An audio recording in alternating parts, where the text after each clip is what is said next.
Mi propio hijo me llamó arrimado en mi propia casa. Estábamos sentados a la mesa de roble macizo que yo mismo construí. La tallé con mis propias manos hace 31 años, cuando mi espalda aún no crujía con cada movimiento y el futuro parecía una promesa limpia. El aroma al guiso de res que preparé a fuego lento durante toda la tarde llenaba nuestra casa en el este de Los Ángeles. Era una casa humilde en el corazón de Boyle Heights, pero era nuestra. Cada clavo, cada capa de pintura, cada tubería que corría por las paredes había sido pagada con el sudor de mi frente. Santiago, mi hijo de 34 años, me miraba desde el otro lado de la mesa con un desprecio que me heló la sangre. A su lado estaba Luciana, su prometida. Ella era una mujer criada en la riqueza superficial de Beverly Hills, y miraba mi hogar como si fuera un basurero que necesitaba ser demolido. Luciana empujó su plato de comida hacia el centro de la mesa, sin haber probado un solo bocado. Suspiró con exageración, cruzando los brazos mientras miraba el techo con fastidio. Fue entonces cuando Santiago, sin bajar la voz, me dio una orden. Declaró que Luciana necesitaba espacio para sus cosas de diseñador y que yo debía vaciar la habitación principal esa misma noche. Me sugirió que me mudara al cuarto de herramientas en la parte trasera del patio. Dijo que ya era hora de que yo dejara de ser una carga. Me llamó un simple estorbo en su camino hacia el éxito. No grité, no golpeé la mesa con los puños. Una claridad fría y absoluta descendió sobre mí en ese instante, como una manta de hielo sobre un incendio. Miré las manos de mi hijo. Eran manos suaves, perfectamente manicuradas, manos que nunca habían tocado el cemento fresco, ni conocido el peso de una pala bajo el sol del mediodía. Recordé a mi difunta esposa, Rosa.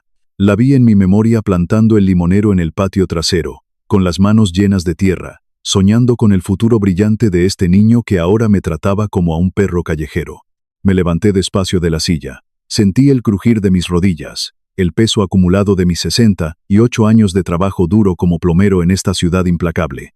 Lo miré a los ojos, buscando algún rastro del niño que alguna vez llevé sobre mis hombros. No había nada. Solo había un extraño vestido con un traje caro que yo mismo había pagado. Respondí que estaba bien. Mi voz sonó tranquila, casi muerta. Le aseguré que sacaría mis cosas esa misma noche y le cedería la habitación. Luciana sonrió de inmediato. Tomó un sorbo de su copa de vino tinto, como si acabara de ganar una subasta de bienes raíces. Santiago simplemente asintió, dándole un mordisco a su pan, sin siquiera darme las gracias. Esa noche, el aire de Boyle Heights estaba pesado y húmedo. Cargué mis cajas de cartón, una por una, hacia el cuarto de herramientas en el fondo del patio. El lugar olía a aceite de motor viejo, a polvo acumulado y a madera húmeda. Era un espacio apenas lo suficientemente grande para acomodar una cama individual y una silla plegable de metal. Mientras acomodaba una caja pesada cerca de la pequeña ventana, vi una luz parpadear sobre mi viejo banco de trabajo. Era el teléfono celular de Santiago.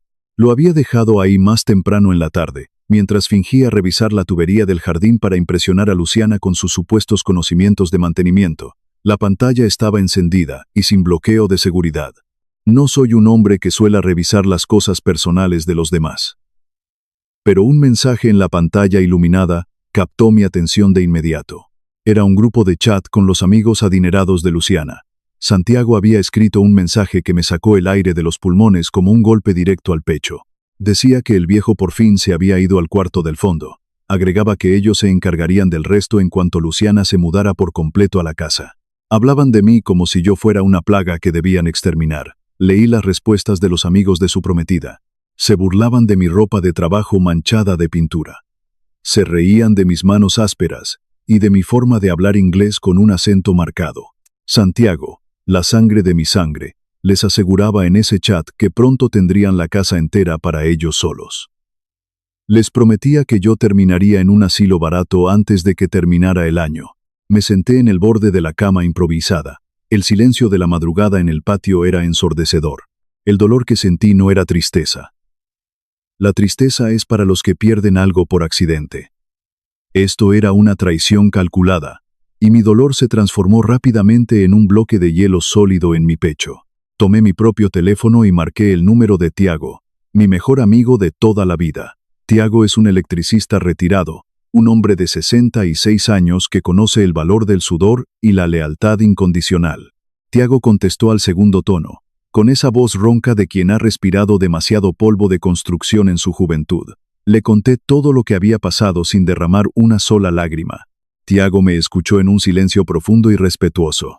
Cuando terminé de hablar, soltó un suspiro pesado. Afirmó que no podía seguir viviendo así. Luego, me habló de un condominio en las montañas que un cliente suyo estaba vendiendo a puerta cerrada, lejos del ruido y la toxicidad de la ciudad.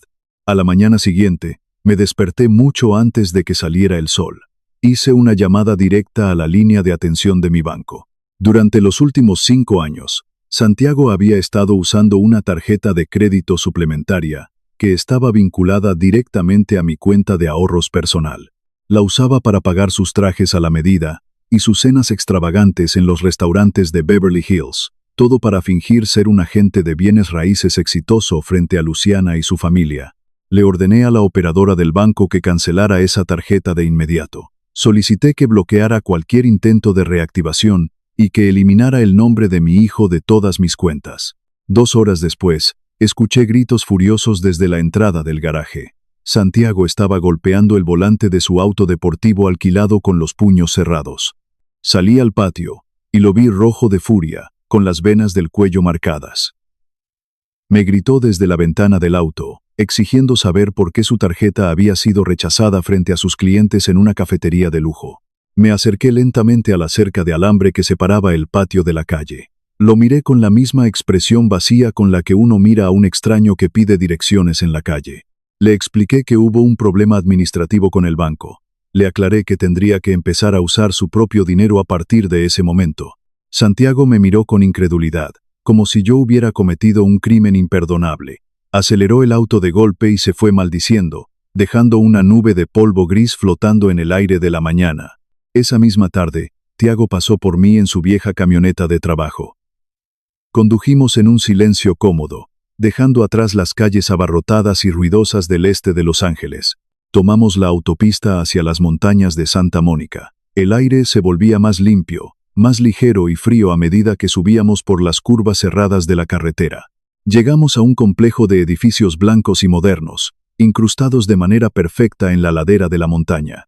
El condominio que Tiago mencionó estaba en el último piso del edificio principal. Cuando el agente nos abrió la puerta, me recibió un ventanal inmenso que iba del piso al techo. Desde ahí, se podía ver toda la ciudad de Los Ángeles, extendiéndose hacia el horizonte como un océano infinito de luces y concreto. Era un santuario absoluto, un lugar elevado, pacífico, completamente alejado del ruido tóxico y las mentiras de mi hijo. El vendedor era un hombre mayor que necesitaba mudarse a otro estado por motivos de salud. Me dio el precio final sin rodeos, $710,000. Saqué mi chequera del bolsillo interior de mi chaqueta. Esos eran los ahorros de toda mi vida. Era el dinero que Rosa y yo guardamos centavo a centavo durante décadas, sacrificando vacaciones y lujos para tener seguridad. Compré el lugar en efectivo en ese mismo instante. Firmé el cheque sin que me temblara el pulso, sin dudarlo un solo segundo. Al día siguiente, me puse mi mejor traje oscuro. Era el mismo traje que usé para el funeral de mi amada Rosa, hace 5 años. Fui directamente a la oficina de Darío, mi abogado de confianza. Darío es un hombre viudo como yo, un profesional de 63 años de pocas palabras y una precisión quirúrgica para los asuntos legales. Me senté frente a su pesado escritorio de caoba. Le di mis instrucciones con una voz firme y sin espacio para negociaciones. Le pedí que pusiera mi casa de Boyle Heights a la venta de inmediato. La propiedad estaba pagada en su totalidad y estaba únicamente a mi nombre. Luego, le instruí que redactara un nuevo testamento esa misma tarde. Quería eliminar a Santiago por completo de cualquier herencia futura. Darío asintió lentamente, comprendiendo la gravedad de mi decisión sin hacer preguntas innecesarias. Me sugirió añadir una cláusula estricta de no impugnación. Me explicó que, con esa cláusula, si Santiago intentaba pelear en la corte por un solo centavo de mis bienes, perdería automáticamente cualquier derecho a reclamar absolutamente nada. Acepté de inmediato. Salí de la oficina de Darío, sintiendo que me había quitado una cadena de hierro del cuello. Respiré el aire de la calle, sintiéndome un poco más libre. Pero la traición de mi hijo aún tenía capas mucho más profundas y oscuras de lo que yo imaginaba. Mientras caminaba hacia la parada del autobús, mi teléfono vibró en mi bolsillo. Era un mensaje de texto urgente de Tiago. Me pedía que regresara a casa de inmediato y que revisara los documentos físicos de mi seguro de vida. Llegué a mi cuarto de herramientas y cerré la puerta con seguro. Abrí la vieja caja fuerte de metal donde guardaba mis papeles importantes y mis recuerdos más sagrados. Saqué la póliza de seguro de vida por $220,000. Originalmente, el beneficiario único de esa póliza era Bastián, mi nieto de 19 años. Bastián es el hijo de mi hija Elena. Es un buen muchacho que trabaja duro como mecánico de autos, un joven que siempre me ha tratado con un respeto profundo y sincero. Él es el verdadero heredero de mis valores. Al revisar los documentos recientes enviados por la compañía aseguradora, descubrí el verdadero horror de la ambición de mi hijo. Santiago había falsificado un poder notarial a mis espaldas. Había usado ese documento falso y fraudulento para cambiar al beneficiario principal del seguro de vida. Había borrado el nombre de su joven sobrino Bastián de los registros. En su lugar, había puesto su propio nombre como el único beneficiario de mi muerte. Mi propio hijo estaba apostando por mi final. Estaba calculando el valor de mi vida en dólares para financiar su estilo de vida falso con Luciana. Me quedé sentado en la silla plegable de metal. Miré el papel falsificado hasta que mis ojos ardieron por la falta de parpadeo. En ese momento de silencio sepulcral, escuché un golpe fuerte y apresurado en la puerta del cuarto de herramientas. Era Carmen, mi vecina de 72 años. Carmen es una mujer feroz, leal y protectora. Ella es la memoria viva de nuestro vecindario. Alguien que no tolera las injusticias ni las mentiras. Abrí la puerta y Carmen entró casi empujándome. Tenía su teléfono celular en la mano y los ojos llenos de lágrimas de pura rabia. Me mostró una página de donaciones en Internet. En la pantalla brillaba una fotografía mía, tomada a escondidas desde la ventana de la cocina, mientras yo dormía agotado en una silla del patio. El título de la página de donaciones era una mentira repugnante. Decía que un padre anciano y enfermo había perdido su pensión y necesitaba ayuda económica urgente para no quedar en la calle. Santiago había recaudado miles de dólares de personas de buen corazón, usando mi rostro cansado y mi dignidad como un simple producto de venta. Y por supuesto, él se estaba embolsando cada centavo de esas donaciones directamente en su cuenta bancaria personal. Carmen me miró a los ojos, temblando de coraje. Me preguntó si yo sabía algo de esta humillación pública. Negué con la cabeza lentamente. Sentí una náusea profunda en el estómago al ver hasta dónde había llegado la pudrición en el alma de mi hijo. Le pedí a Carmen que me enviara el enlace de la página a mi teléfono. Con las manos firmes y la mente fría, llené el formulario de denuncia por fraude en la misma plataforma de Internet. Adjunté una fotografía de mi identificación oficial. Expliqué detalladamente que yo era el hombre de la foto, que no estaba en la ruina y que jamás había dado mi consentimiento para esa campaña. No le dije absolutamente nada a Santiago sobre mi descubrimiento. Quería que la justicia cayera sobre él por su propio peso, de manera silenciosa y devastadora. La noche cayó pesadamente sobre Boyle Heights. El viento soplaba frío a través de las rendijas de madera del cuarto de herramientas. Yo estaba sentado en la oscuridad total. Escuchaba el sonido rítmico de los grillos en el jardín y el lejano murmullo del tráfico de la ciudad que nunca duerme. Sabía con absoluta certeza que mi vida anterior había terminado para siempre. El padre compasivo que crió y perdonó a Santiago había muerto esa misma tarde frente a la caja fuerte. A las 11 de la noche, escuché pasos pesados y vacilantes acercándose por el cemento del patio. Luego, un golpe suave y cobarde en la puerta de madera. Era Santiago. Abrió la puerta lentamente, asomando la cabeza en la oscuridad con una expresión de falsa culpa ensayada frente al espejo. Se disculpó por lo que había pasado en la mañana con la tarjeta. Justificó que estaba bajo mucha presión por el trabajo y por los preparativos de la boda con Luciana. Me habló con esa voz suave, infantil y manipuladora que siempre usaba cuando quería sacarme algo de valor. Sabía perfectamente que solo estaba parado ahí porque su tarjeta de crédito seguía bloqueada. Necesitaba mi dinero desesperadamente para mantener su farsa viva un día más. Me miró esperando que yo cediera. Esperaba que el viejo plomero ignorante abriera su billetera y le diera un abrazo de perdón, como siempre lo hacía en el pasado. Se acercó un paso más hacia la oscuridad de mi cuarto. Con un tono de voz que fingía preocupación, me preguntó si yo estaba enojado con él. Lo miré desde las sombras de mi cuarto improvisado, sin mover un solo músculo de mi rostro. Mi voz sonó más profunda, rasposa y fría, de lo que jamás la había escuchado en toda mi vida. No estoy enojado, le respondí. Simplemente, he terminado. Santiago frunció el ceño de inmediato. Se quedó paralizado, confundido y repentinamente aterrorizado por el vacío absoluto en mis ojos, sin saber que los engranajes de mi justicia ya estaban aplastando su mundo. Cerré la puerta de madera en su cara, dejándolo solo en medio del patio oscuro.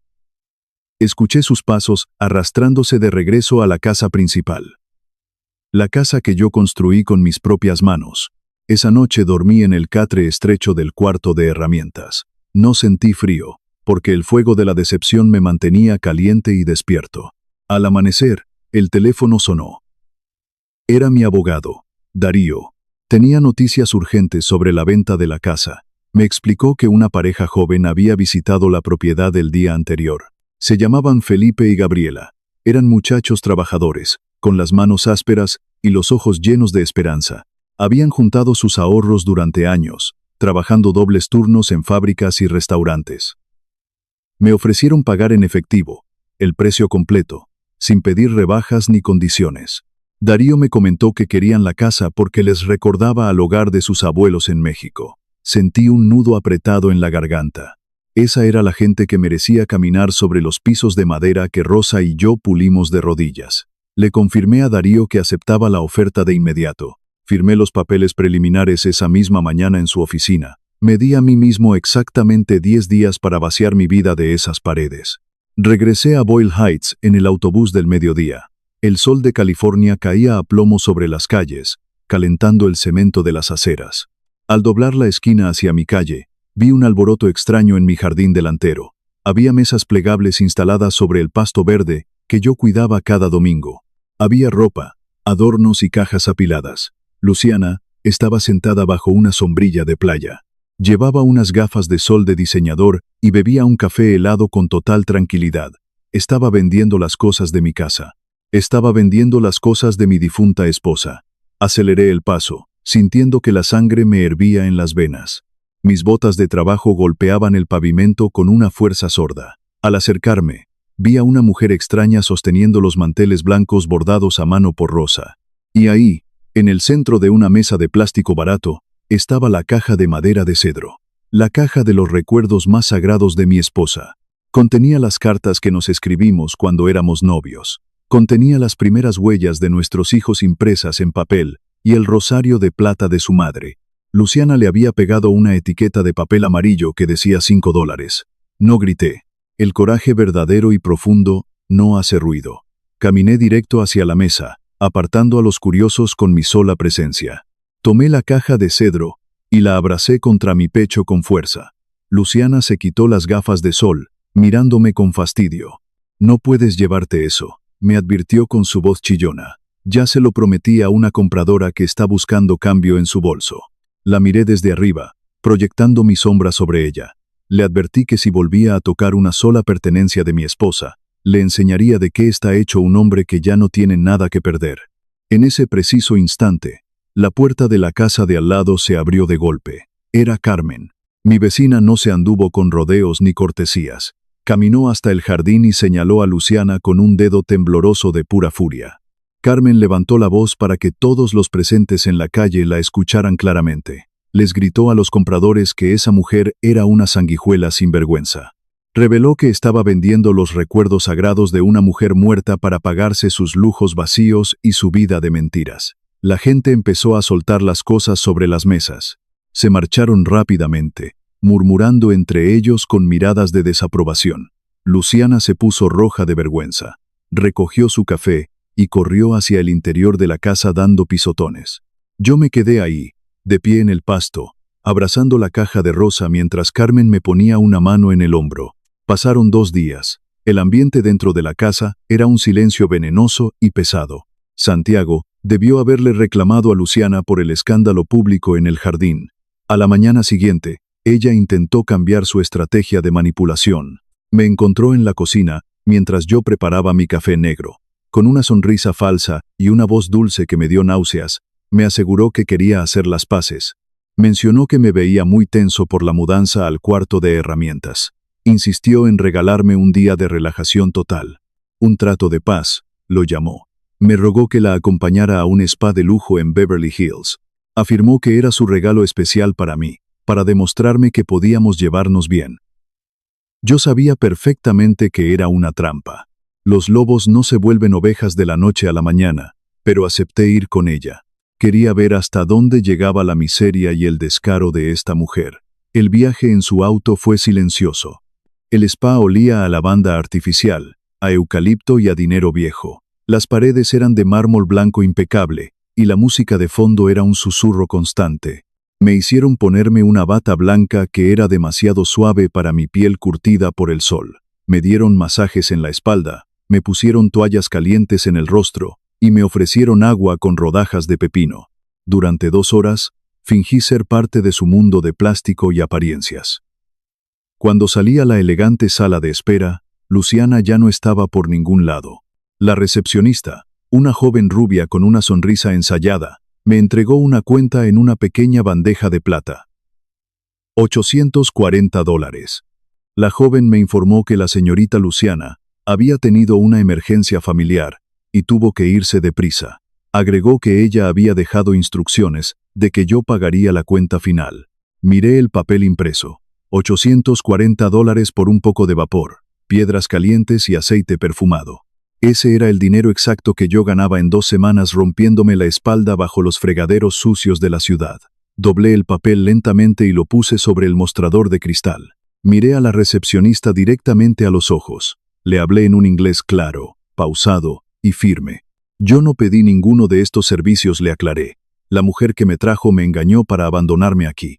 Le proporcioné el nombre completo de Luciana y la dirección exacta de la agencia de bienes raíces donde trabajaba mi hijo. Le sugerí que, si querían cobrar ese dinero, llamaran a la policía en ese mismo instante. La insté a que la reportaran por robo de servicios y fraude. La sonrisa de la joven desapareció por completo. Llamó al gerente del lugar, un hombre de traje ajustado que intentó intimidarme. Me amenazó con llamar a la seguridad del edificio si no pagaba. Me crucé de brazos, plantando mis botas firmemente en su piso de mármol. Le respondí que lo hiciera. Le aseguré que me encantaría explicarle a la policía de Beverly Hills cómo una mujer rica trae a un anciano latino a un spa para estafarlo y dejarlo abandonado. El gerente palideció de inmediato. Sabía que un escándalo de discriminación y abuso arruinaría la reputación impecable de su negocio. Me di la vuelta lentamente y caminé hacia la salida de cristal sin que nadie me detuviera. Salí a la calle soleada. Caminé 3 cuadras hasta la parada y tomé el autobús público de regreso al este de Los Ángeles. Cuando llegué a mi calle, vi un automóvil negro y brillante estacionado frente a mi casa. Era un coche europeo de lujo, de esos que cuestan más que la casa misma. Entré por la puerta principal sin hacer ruido. Llevaba mis botas de trabajo manchadas de cemento y mi vieja camisa de franela a cuadros. En la sala de estar, sentados en mis sillones de tela, estaban los padres de Luciana, Beltrán y su esposa. Beltrán era un hombre de unos 60 años. Tenía la postura rígida de un hombre que había peleado duro en la vida para conseguir lo que tenía. Era un magnate de los restaurantes, un hombre que empezó lavando platos en cocinas traseras y terminó construyendo un imperio comercial. Santiago estaba de pie junto a la chimenea, sirviendo copas de vino tinto con manos temblorosas. Cuando me vio entrar a la sala, su rostro perdió todo el color. El pánico absoluto se apoderó de sus ojos.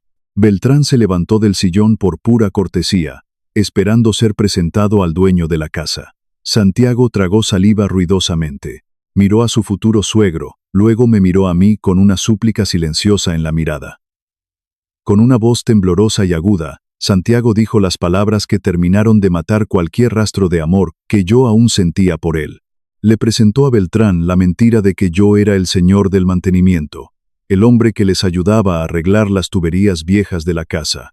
Me negó su propia sangre. Negó mi paternidad frente a unos extraños adinerados solo para mantener su estúpida ilusión de grandeza. El silencio en la sala se volvió pesado y asfixiante. Beltrán me miró de arriba a abajo, analizando mi ropa gastada. Su mirada aguda se detuvo en mis manos. Vio los callos gruesos, las cicatrices blancas de las herramientas, la mugre incrustada en las líneas profundas de mis palmas. Beltrán conocía esas manos perfectamente. Eran las mismas manos que él tenía antes de empezar a usar trajes de seda y relojes caros. Antes de que yo pudiera decir una sola palabra para defenderme, la puerta de la cocina se abrió de golpe. Era Carmen. Había entrado por la puerta trasera para traerme un plato de comida caliente, como solía hacer cuando sabía que yo estaba solo. Había escuchado cada palabra de la presentación de Santiago. Carmen dejó caer el plato sobre la mesa del comedor. El sonido de la cerámica, golpeando la madera, resonó en la casa como un disparo. Caminó hacia la sala, con los ojos echando chispas de indignación. Se paró frente a Beltrán, ignorando su riqueza, y señaló a Santiago con desprecio. Le espetó a Beltrán que ese muchacho de traje barato era un mentiroso y un cobarde. Le aclaró que yo no era ningún empleado de mantenimiento. Le reveló que mi nombre era Ciro, que yo era el dueño absoluto y legítimo de esa casa. Gritó que yo era el padre que se había roto la espalda durante 30 años para pagarle la educación a ese malagradecido que ahora me negaba. La esposa de Beltrán se llevó una mano a la boca, escandalizada por la revelación. Beltrán no dijo nada al principio. Simplemente giró la cabeza lentamente y miró a Santiago. La expresión de Beltrán era de puro y absoluto asco. Era la mirada fría que uno le da a una cucaracha antes de pisarla contra el suelo. Beltrán era un hombre que valoraba el trabajo duro, el respeto a los mayores y la honestidad por encima de cualquier cuenta bancaria. Despreciaba a los mentirosos que se avergonzaban de sus raíces. Beltrán dio un paso hacia mí, ignorando a Santiago por completo. Me extendió su mano derecha, firme y callosa. Se la estreché con fuerza. Sentí la energía de un hombre que entendía mi dolor y mi sacrificio sin necesidad de palabras. Beltrán me miró a los ojos y expresó que era un verdadero honor conocer al dueño de la casa y al hombre que la construyó. Luego, se dio la vuelta, tomó a su esposa del brazo y salió por la puerta principal. No se despidió de su hija. No miró a Santiago ni una sola vez antes de arrancar su automóvil y desaparecer por la calle. Santiago se dejó caer en el sillón, agarrándose la cabeza con ambas manos mientras el mundo se le venía abajo. Luciana empezó a gritarle histéricamente, culpándolo por haber arruinado su relación con su estricto padre. Yo los dejé discutiendo en la sala, y salí al patio trasero, respirando el aire fresco de la tarde. Al día siguiente, fui a la oficina de Darío, a primera hora de la mañana. Firmé los documentos finales de cierre de la propiedad. El dinero de la venta, cientos de miles de dólares, fue transferido directamente a mi nueva cuenta bancaria secreta. La casa ya no era mía. Legalmente, los ladrillos y la madera pertenecían a Felipe y Gabriela. Regresé a Boyle Heights al atardecer, cuando el cielo se pintaba de naranja y morado. Santiago y Luciana estaban sentados en la mesa de roble, sumidos en un silencio tenso y agotado. Me paré en la cabecera de la mesa, el lugar que me correspondía. Apoyé mis manos curtidas sobre la madera que yo mismo tallé hace 3 décadas. Los miré a los dos. Mi voz era tranquila, plana, como el agua oscura de un lago congelado. La casa ya está vendida, les informé con frialdad. Los nuevos dueños tomarán posesión legal en exactamente 6 días. Tienen ese tiempo para empacar sus cosas de diseñador y largarse de mi propiedad para siempre. Santiago levantó la vista, soltando una risa nerviosa, aguda y desesperada. Me reclamó que yo no podía hacer eso. Argumentó que él tenía derechos de residencia, que yo estaba perdiendo la cabeza por la edad. Fue entonces cuando dejé caer el martillo final. Saqué una carpeta de papel manila del interior de mi chaqueta y la arrojé sobre la mesa con un golpe seco. Le revelé que lo sabía absolutamente todo. Mencioné el documento falsificado del seguro de vida. Enumeré la página de donaciones fraudulenta en Internet, donde usó mi rostro para robar dinero. Le repetí, palabra por palabra, los mensajes de texto donde se burlaba de mí con los amigos ricos de Luciana. El rostro de Santiago se desmoronó por completo. La arrogancia y la superioridad desaparecieron, reemplazadas por un terror animal y absoluto. Se dio cuenta de que yo no era el viejo ignorante y sumiso que él creía. Se dio cuenta de que yo había estado construyendo los barrotes de su jaula mientras él dormía tranquilo. Luciana lo miró con los ojos muy abiertos por el horror. Ella era superficial, pero no sabía nada del fraude del seguro ni de las donaciones falsas. Se dio cuenta en ese segundo de que estaba comprometida con un criminal que no tenía un solo centavo a su nombre. Santiago se tiró al suelo, arrastrándose hacia mí. Se aferró a mis botas de trabajo, llorando a gritos como un niño pequeño asustado. Me suplicó perdón entre sollozos, jurando que lo sentía.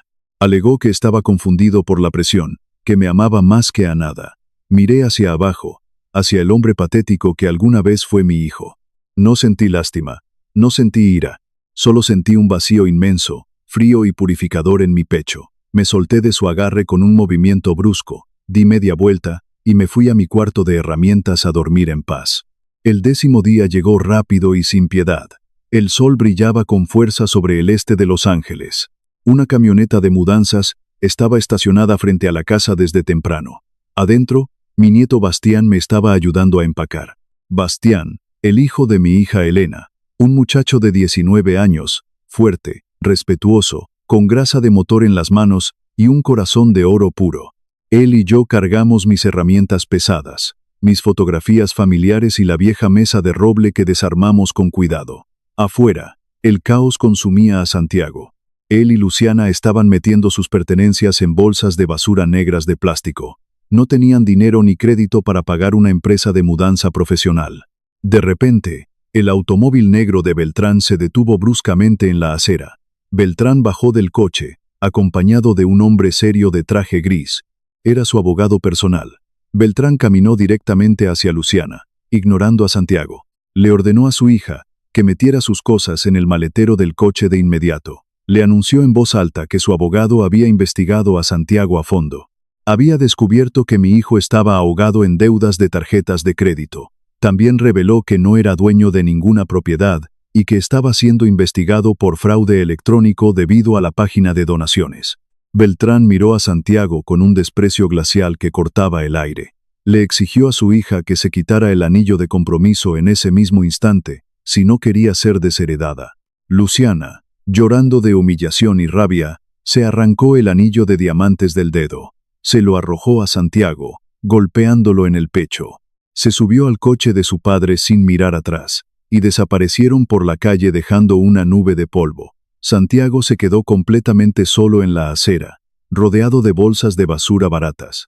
Su vida falsa y brillante había sido destruida por completo. Su prometida rica se había ido para siempre. Su reputación en la agencia de bienes raíces estaba arruinada por la investigación de fraude, y su padre, el hombre al que llamó arrimado, lo estaba dejando atrás sin remordimientos. Bastián y yo subimos a su vieja camioneta de trabajo. Bastián encendió el motor ruidoso. Miré mi casa por última vez a través de la ventana del pasajero. Vi el limonero verde que Rosa plantó con tanto amor. Vi las ventanas de madera que pinté tantas veces durante los veranos. Sentí una punzada profunda de nostalgia, pero sabía que los recuerdos verdaderos venían conmigo en mi memoria. Felipe y Gabriela, los nuevos dueños legítimos, estaban esperando en la esquina de la calle con sonrisas tímidas y llaves en mano. Les hice un gesto de respeto con la cabeza, entregándoles mi legado para que construyeran el suyo. Bastián condujo por la autopista, llevándome hasta las montañas de Santa Mónica. Tiago ya nos estaba esperando en el estacionamiento del condominio. Entre los tres, subimos mis pocas pertenencias al último piso del edificio blanco. Cuando terminamos de acomodar todo, me paré frente al inmenso ventanal de cristal. La ciudad de Los Ángeles se extendía a mis pies, brillando bajo la luz dorada del atardecer. Era un océano infinito de luces y concreto, un mundo ruidoso y cruel, del que yo por fin había escapado. Los meses pasaron lentamente. La paz absoluta se convirtió en mi nueva rutina diaria.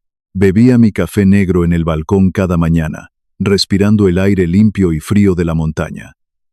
Una tarde de martes, el cartero dejó un sobre blanco y arrugado en mi buzón. Reconocí la letra inclinada de inmediato. Era de Santiago.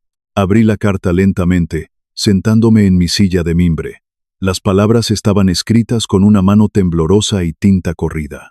Relataba que estaba viviendo en un cuarto pequeño alquilado en una zona industrial. Mencionaba que había conseguido un trabajo humilde, archivando papeles en una oficina. Confesaba que estaba yendo a terapia psicológica gratuita en una clínica comunitaria. Pedía perdón desde el fondo de su alma. Describía cómo el peso aplastante de su culpa y su vergüenza no lo dejaba dormir por las noches.